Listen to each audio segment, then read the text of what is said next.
Welcome to Sri Learning Academy. Let's simplify non-preemptive shortest job first scheduling algorithm. Imagine you are managing a busy kitchen where multiple orders are coming in, but you only have one chef. Now, if you always pick the quickest dish to prepare first, more customers get served faster and the overall waiting time reduces. That simple idea is exactly what the shortest job first scheduling algorithm tries to achieve inside an operating system. Instead of dishes, we have processes. And instead of a chef, we have the CPU. The goal is to pick the process that will take the least amount of time to complete and run it first. In non preemptive shortest job first scheduling, once a process starts executing, it continues until it finishes. The CPU does not interrupt it midway, even if a shorter process arrives later. This is important to remember because earlier we discussed the difference between preemptive and non preemptive scheduling, where preemptive allows interruption and non preemptive does not. Here, once the CPU is assigned, the decision cannot be changed until the process completes. So the scheduler must make a careful choice before assigning the CPU. Let's understand how this works in a simple way. Every process has something called burst time, which is the time it needs on the CPU. In shortest job first, the scheduler looks at all the processes in the ready queue and selects the one with the smallest burst time. That process gets executed first. After it finishes, the scheduler again looks at the remaining processes and picks the next shortest one. This continues until all processes are completed. The idea is straightforward, but the impact is powerful because it minimizes average waiting time. Let's take an example to make this clearer. Suppose we have four processes: P1 with a burst time of 6 units, P2 with 2 units, P3 with 8 units, and P4 with 3 units.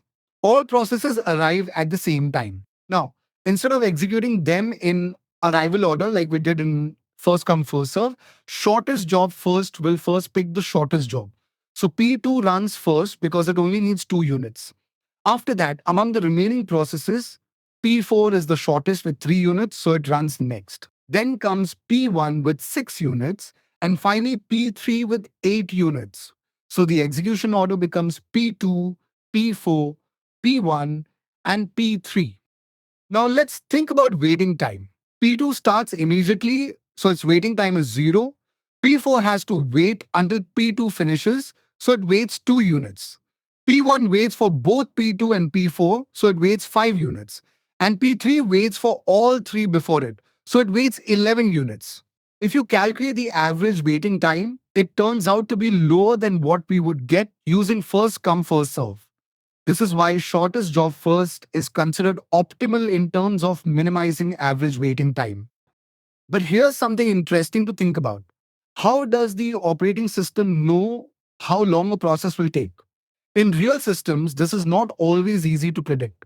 The OS may use past behavior or estimates, but it is rarely perfect. This makes shortest job first more of an ideal algorithm rather than something that is always practical. Still, it gives us a strong theoretical foundation for understanding efficient scheduling, and its principle influences many modern scheduling techniques. Now let's consider another situation where processes arrive at different times.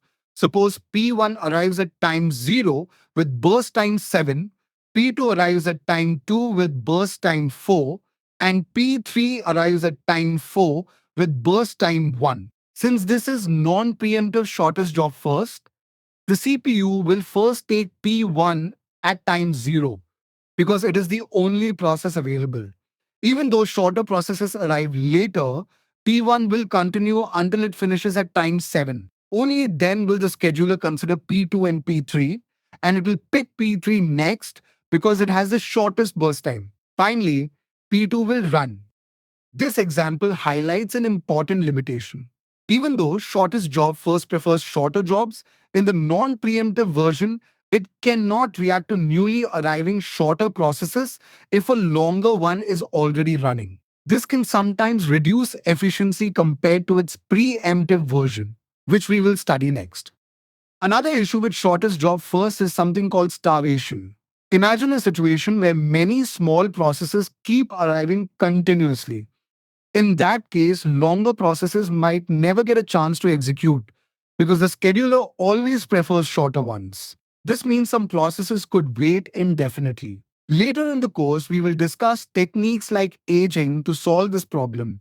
But for now, it's important to understand that shortest job first, while efficient, is not always fair.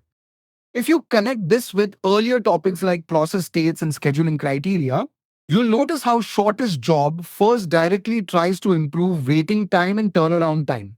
The scheduler's decision is based purely on burst time, ignoring other factors like priority or arrival order.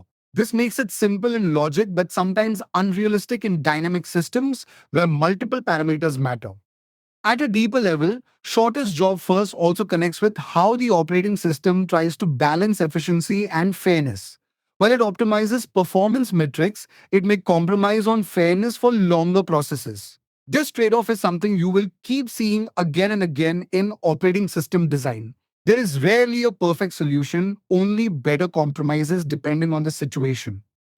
So if you step back and look at the bigger picture, non-preemptive shortest job first is a simple yet powerful scheduling strategy. It selects the process with the smallest burst time, runs it to completion, and then repeats the process. It minimizes average waiting time, improves system throughput, and gives us insight into how scheduling decisions impact performance.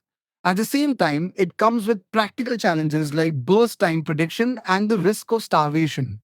As we move forward, you'll see how this idea evolves into preemptive scheduling, where the system becomes more dynamic and responsive. But for now, understanding non preemptive shortest job first gives you a strong foundation to appreciate why scheduling algorithms are designed the way they are and how even a simple idea like shortest job first can make a big difference inside an operating system. That is it for this video. See you in the next one.